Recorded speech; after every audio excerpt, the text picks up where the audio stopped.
ഇന്ന് evening work കഴിഞ്ഞപ്പോൾ എന്തുണ്ടാക്കുമെന്ന് വിചാരിച്ചപ്പോഴാണ് ഇവിടെ ഒരു ചക്ക ഇരിക്കുന്ന കാര്യം ഞാൻ ആലോചിച്ചത്. സോ നേരെ ചക്കയുടെ ഉണ്ടാക്കാൻ തീരുമാനിച്ചു.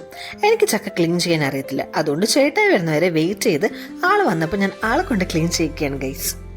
ഈ ചക്കയുടെ പേര് തേൻ വരിക്ക എന്നാണ് കേട്ടോ.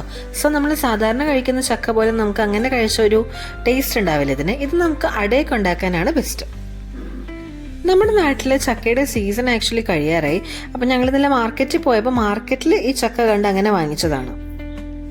ഞങ്ങൾക്ക് മിക്കപ്പോഴും ഒരു പണി കിട്ടാറുണ്ട്. അതായത് ഞങ്ങൾ എപ്പോൾ ചക്ക മേടിച്ചാലും ആക്ച്വലി അത് പഴുത്ത ചക്ക ആയിരിക്കത്തില്ല. പക്ഷേ ഈ പ്രാവശ്യം എന്തോ ഭാഗ്യത്തിന് ഞങ്ങൾക്ക് പഴുത്ത ചക്ക തന്നെ കിട്ടി. അപ്പോൾ ചേട്ടായി അതിൽ നിന്ന് ഒരു പീസ് എടുത്ത് കഴിച്ചു നോക്കിയിട്ട് നല്ല ടേസ്റ്റാണെന്ന് ആക്ഷനൊക്കെ കാണിച്ചുകൊണ്ടിരിക്കുമായിരുന്നു. യെസ്, അങ്ങനെ എല്ലാം സെറ്റായി.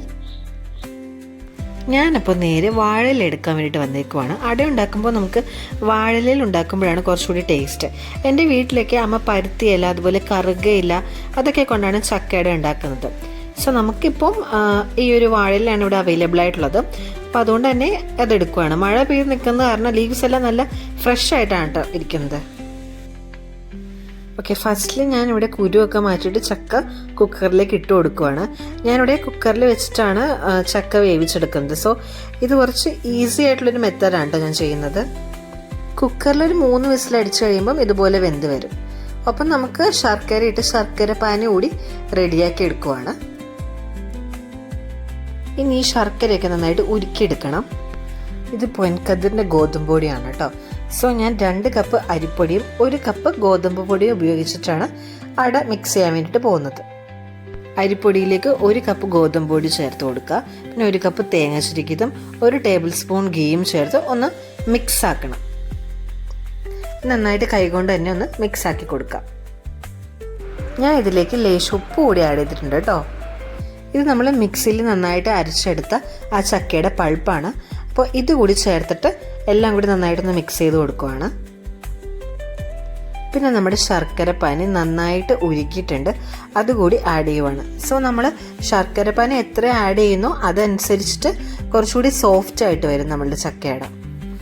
ലാസ്റ്റ്ലി നമ്മൾ ഏലയ്ക്ക കൂടി ചേർക്കുവാണ്. ഇതൊരു സ്പെഷ്യൽ ഫ്ലേവർ തരും നമ്മളുടെ അടയ്ക്ക്.